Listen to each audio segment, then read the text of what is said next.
And next up, we have Sam and Sarah talking about the Government Data Ethics Framework.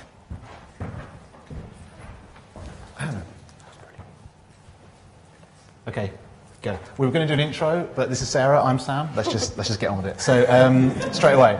So, we're here to talk about the Data Ethics Framework. So, just a quick bit of context setting. So, in 2013, a series of sessions focusing on emerging technology and future skills led to the creation of the first government data science team, a joint venture between Cabinet Office and GDS, to explore the potential impact of data science on policy making and public service delivery. It became apparent quite quickly that government was not necessarily the most mature customer for this type of work, and so kind of as a result of some kind of slightly strange request, we decided that actually we need to start thinking about things in a kind of a guidelines and what kind of things we needed to do in order to make government a more mature customer for data science. So the data science team actually went from strength to strength from 2013 to 2016, and in 2016 started to become a partnership. So the data science partnership was founded between ONS, GDS and Government Office for Science, and they commissioned a piece of public dialogue which is from Ipsos Mori and others,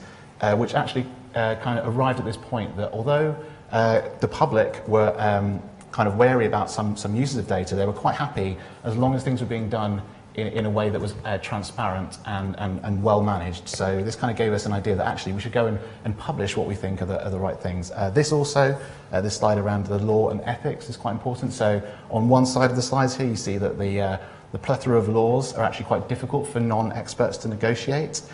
We needed to quickly translate kind of lengthy legal documents into practical advice. And practical data ethics is essential in order to do things in the right way with government and with data, and also kind of helps us to try and find a process for setting up ways of making decisions and communicating benefits and risks to our stakeholders as well. So this all led to the actual creation of our first data science ethical framework. So this is from 2016. This is our first iteration, and this is our kind of beta version.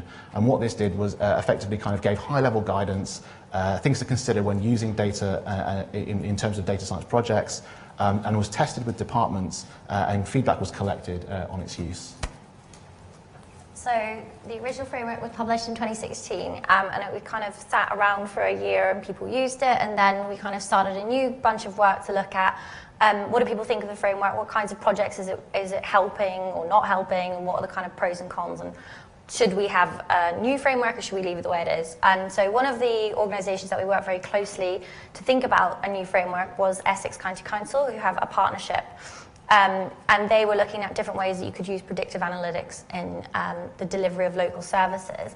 And they were instrumental in how we thought about updating the framework. They gave us a lot of feedback around how it was the only thing they could find at the time, which helped then construct productive conversations across a range of stakeholders, so heads of services and child protection and the police, and a lot of people who just had no idea about predictive analytics. And those are really the people that you need to get on board if you want to do good things with data in local government and central government. So we did a lot of work both with users of the framework, but also just a lot of engagement with data scientists, both in government and also in industry, then also with lawyers and philosophers, and just kind of anyone who had an interest in this area, and had some really interesting conversations around how you actually kind of codify good practice in data projects. So that kind of led us to rethink the framework, and we kind of moved away from a pure focus on data science, because we really realised that if you want to talk about data sensibly, you need to be able to talk about it holistically. So there are lots of things that go into making decisions on a data project, like information assurance, security, then also obviously the total practical end of, does your algorithm make sense? Is the data of good quality? Can you trust your results?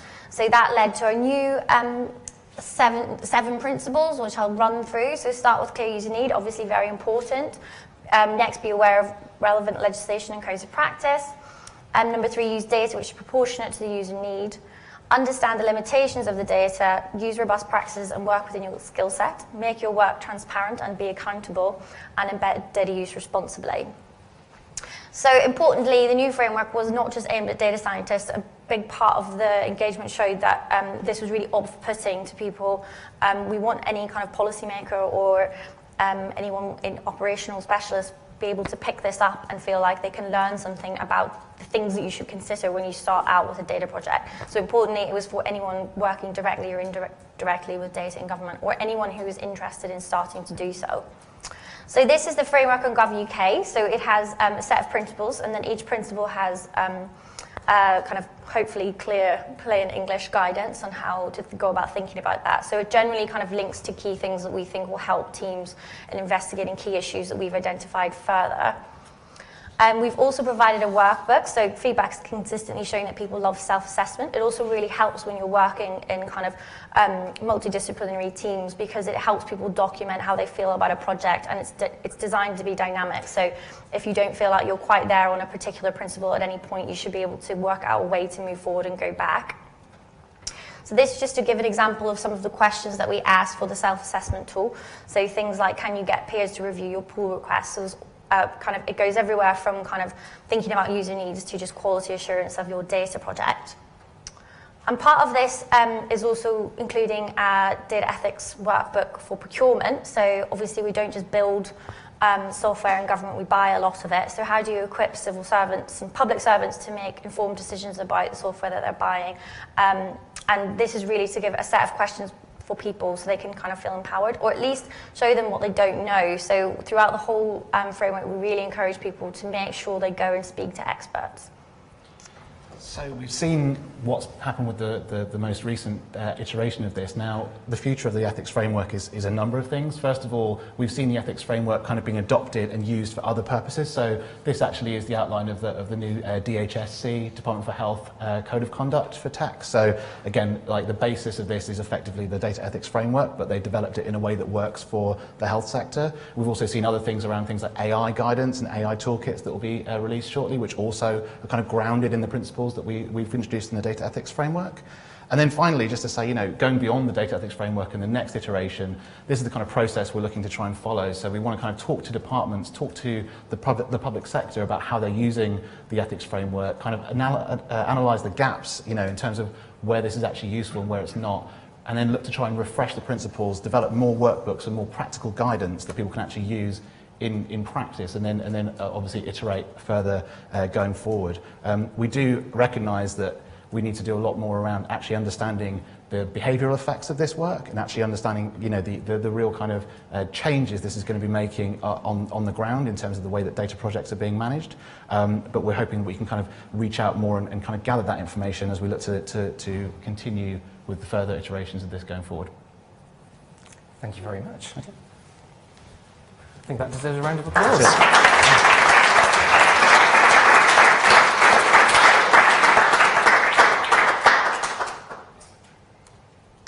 So, any questions? I'm aware there was a slight gender imbalance in the first set, so I'm particularly looking for any questions from women in the audience.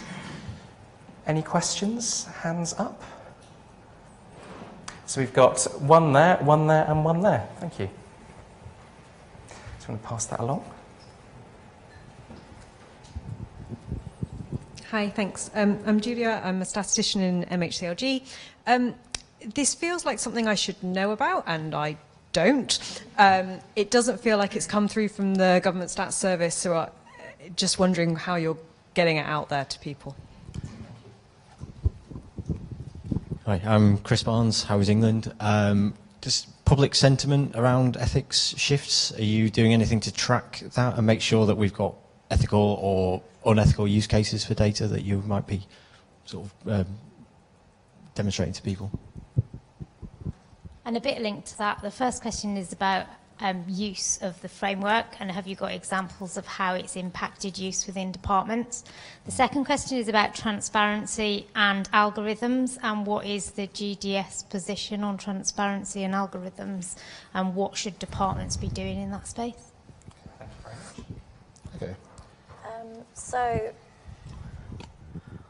on the first one about kind of you haven't heard of it, yeah, so that's a massive problem. Yeah. A lot of people hadn't heard of the first version either, and you will know that the government analytical professions are very complex, and obviously, not to make an excuse, but it's very, very difficult. A lot of the work that we did was to go around and talk to as many data scientists, operational researchers, analysts, And a lot of the reason why we changed the name of it is because you can't, originally it was called data science and focused on data scientists. That immediately put off all of the other analysts and lots of policy people. It really is just sort of a hard slog of trying to get out there. It is fairly well known in the data science community. It's encouraged a lot of work at MOJ. So they do a lot of they're investigating predictive analytics for recidivism. And they're looking at how they use the kind of process that we've gone through to come up with their own. I don't think it's one framework fits all and everyone can just take it up and use it. It's really about striking up a conversation around how do you actually codify this stuff? Like, what does it look like in teams and what do you need to have a sensible conversation? And how do you get an analyst communicating with a non-specialist? Yeah, absolutely. So just second that, we're trying to kind of reach out as much as we can with this and actually promote it as much as possible. We've seen pockets of activity where people have picked it up and iterated, as I kind of showed in the slides, but we're really keen on continuing that conversation. So if there are department forums, etc., then do let us know, tweet me or whatever, and I'll come and do that. Moving on to the second point there about use cases and ethical use cases. So obviously there is this kind of serious issue around kind of public perception of data use, and obviously we've seen some massive high-profile things that have happened in society in the last kind of, just the last 18 months that have really kind of, I guess, hardened that stance. So we are really keen on trying to kind of do some more communication around like what does good data use look like and what are the benefits for data use. Now, that doesn't necessarily like stop with the data ethics framework. That's something that actually we should be promoting, as a kind of as a sector almost, like in terms of like what the kind of outcomes could be for citizens if we could do, more things in the right way. But actually, as part of this work, as we look to iterate, we'll be going out and trying to find those kind of use cases and trying to champion them and actually publish them in a way that's kind of accessible, if that makes sense. On that though, I would say the framework in itself is about good practice. So it's not about policing. It doesn't tell you if the thing that you want to do is ethical or not. It says if you want to do a thing and you've gone through the process, good policy making of establishing a user need, going through if you need a business case and all of these kinds of issues and talk to your stakeholders, here is a good process for having a data project. It doesn't tell you can or can't do things. So we really have tried to stay away from, there's not going to be a sort of an ethics police that goes around government. It's really about embedding good scientific method when you use data to make decisions in government. Absolutely. And then the final question was just around, I think the bit about GDS position. We can't speak for GDS, unfortunately. So there isn't a GDS position, I would say, on kind of algorithms. This is now a DCMS framework, but it's also the government data ethics framework. It has actually quite extensive guidance in there on transparency of algorithms, and that was written with data scientists. So just to give really honest kind of practical advice on what kind of government data scientists.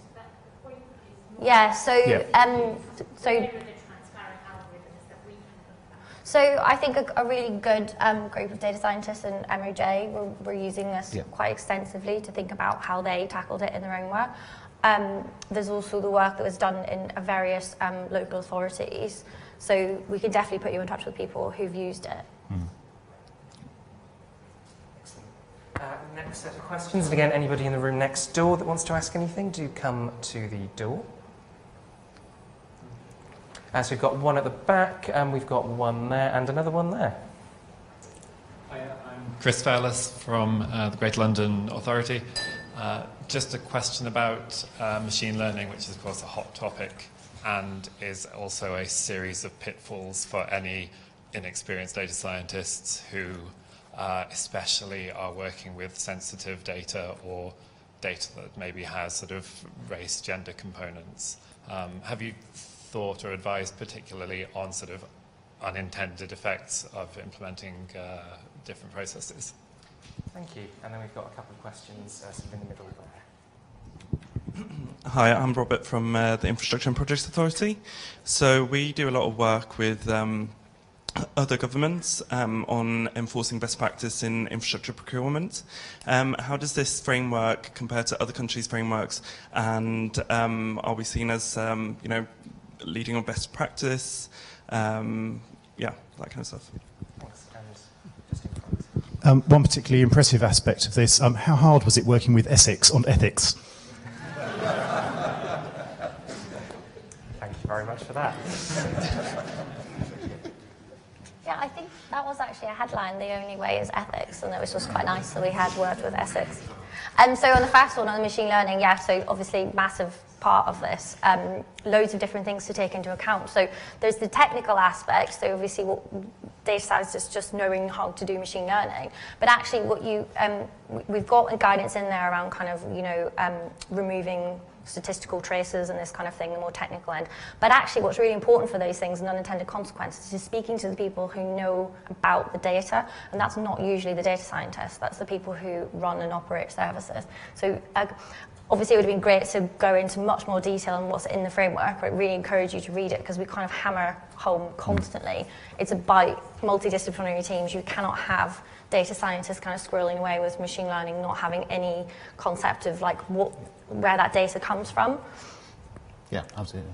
Then what was the next question? This is infrastructure and leading. procurement. Leading. Yeah, so this is the first of its kind, I think, internationally. We did a check, and we're pretty sure that's correct.